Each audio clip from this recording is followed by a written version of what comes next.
السلام علیکم دوستو، کیا حال ہے آپ کا؟ خیریت سے ہیں؟ امید کرتا ہوں خیریت سے ہوں گے۔ تو آج میں آپ کے لیے بہت مزاحیہ کہانی لے کے آیا ہوں جس کا عنوان ہے چچا چھکن نے جھگڑا چکایا۔ تو سنتے ہیں چچا چھکن کیسے جھگڑا چکاتے ہیں۔ تو چلیے شروع کرتے ہیں۔ پچھلی گرمیوں میں اتوار کا روز تھا۔ ہمارے ہاں چراغ میں بتی پڑتے ہی کھانا کھا لیا جاتا ہے۔ بچے کھانا کھا کر سو گئے تھے۔ چچی نے کھانا نمٹا کر عشاء کی نماز کی نیت باندھی۔ نوکر باورچی خانے میں بیٹھے کھانا کھا رہے تھے۔ چچا چھکن بنیان پہنے، تہمت باندھے، ٹانگ پر ٹانگ رکھے، چارپائی پر لیٹے مزے سے اکے کے کش لگا رہے تھے کہ دفتن گلی میں سے شور و غل کی آواز آئی۔ بندو امامی مودہ کھانا چھوڑ دروازے کی طرف لپکے۔ چچا بھی لپک کر اٹھ بیٹھے اور کوئی نظر نہ آیا تو چچی کی طرف دیکھا۔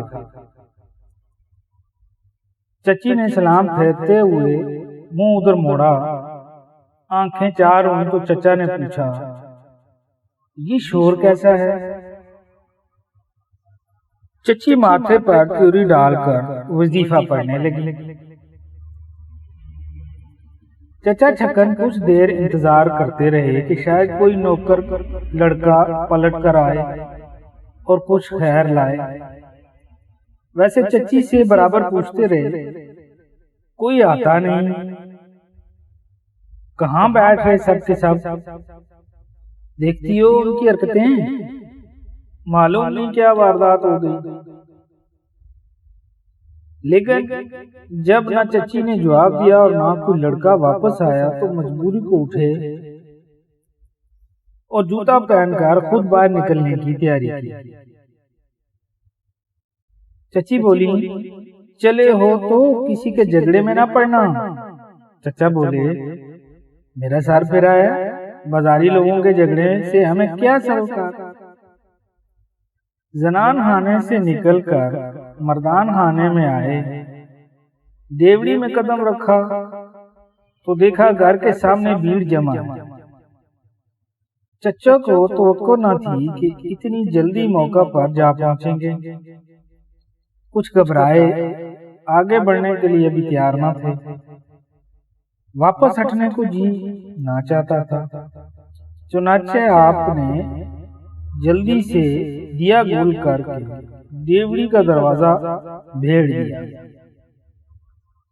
اور دیر تک درد سے آنکھ لگائے صورتحال کا ملاحظہ فرماتے رہے۔ معلوم ہوا جھگڑا دو ہمسایوں کے درمیان ہے جو سامنے کے مکان میں رہتے ہیں، ایک اوپر کی منزل میں اور دوسرا نیچے کی منزل میں۔ ہاتھا پائی تک نوبت پہنچ گئی تھی، لیکن لوگوں نے اب دونوں کو الگ الگ کر کے سنبھال رکھا ہے اور میر باقر علی انہیں سمجھا بجھا کر تقریباً ٹھنڈا کر چکے۔ چچا سے رہا نہ گیا۔ یہ بات انہیں کیوں کر گوارا ہو سکتی تھی کہ ان کے اٹھتے ساتھے محلے کا کوئی اور شخص اس قسم کے قصوں میں پینچ بن بیٹھے۔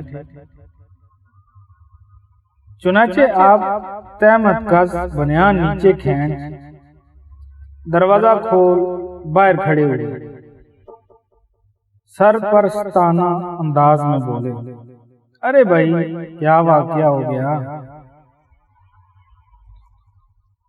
میر باقر علی نے کہا، اجی کچھ نہیں، یوں ہی ذرا سی بات پر ان خان صاحب اور مولوی صاحب میں جھگڑا ہو گیا۔ میں نے سمجھا دیا ہے دونوں کو۔ وہ تو سمجھ گئے مگر چچا بھلا کہاں سمجھتے تھے۔ موقع پر جا پہنچے، بولے، مگر کیا بات ہوئی؟ یہ تو کچھ ایسا نظر آتا ہے جیسے خدا نہ خواستہ فوجداری تک نوبت پہنچ جائے گی۔ میر باقر علی نے ٹالنا چاہا، اجی اب خاک ڈالیں اس قصے پر، جو ہونا تھا ہو گیا۔ ہمسایوں میں دن رات کا ساتھ کبھی کبھار شکایت پیدا ہو جاتی ہے۔ اب بھی چچا کی تسکین نہ ہوئی، بولے پر زیادتی آخر کس کی طرف سے ہوئی؟ خان صاحب بولے داڑھی تو بالشت بڑھا رکھی ہے لیکن حرکتیں ذلیلوں کی سی ہیں، تو داڑھی سے کیا فائدہ؟ چچا چونک کر بولے او یہ قصہ تو ٹیڑھا معلوم ہوتا ہے۔ اب مولوی صاحب کیسے چپ رہ سکتے تھے؟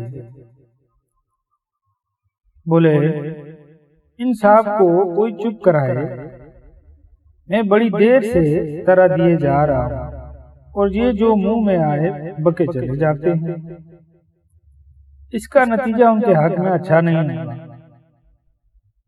خان صاحب کڑک کر بولے ابے جا، چار بھلے آدمی بیچ میں پڑ گئے جو میں رک گیا، نہیں تو نتیجہ تو ایسا بتاتا کہ چھٹی کا دودھ یاد آ جاتا۔ مولوی صاحب نے تان کر فرمایا طاقت کے گمانڈ میں نہ رہنا خان صاحب، انگریز کا راج ہے۔ جی ہاں، اور یہاں بھی کوئی ایسے ویسے نہیں ہیں، ہم بھی ایسے ہتھیاروں پر اتر آئے تو یاد رکھیے ورنہ۔ جی ہاں۔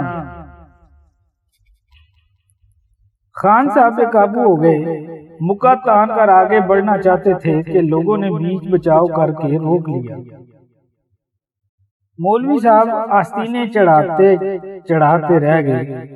باقر علی صاحب نے پریشان ہو کر چچا چھکن سے کہا، دونوں کے دونوں اچھے خاصے سمجھ گئے تھے، آپ نے پھر دونوں کو بھڑکا دیا۔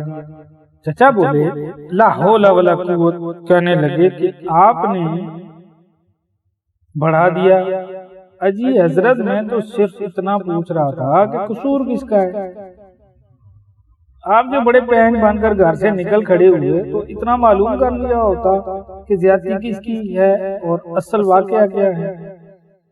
باقر علی نے پھر بات ٹالنی چاہیے۔ اجی کہاں، اب سرے راہ قصہ سنیے گا، جانے دیجیے، جو ہوا سو ہوا۔ میں تو ان دونوں کی شرافت کی داد دیتا ہوں کہ جو ہم نے کہا انہوں نے مان لیا۔ بات رفت گزشت ہوئی، اب آپ کیا گڑے مردے اکھیڑنے لگے؟ چچا نے دیکھا میر باقر علی چھائے چلے جا رہے۔ آگ ہی تو لگ گئی لیکن سنبھل کر بولے صاحب من، آپ کو اس محلے میں آئے ابھی عرصہ ہی کتنا ہوا؟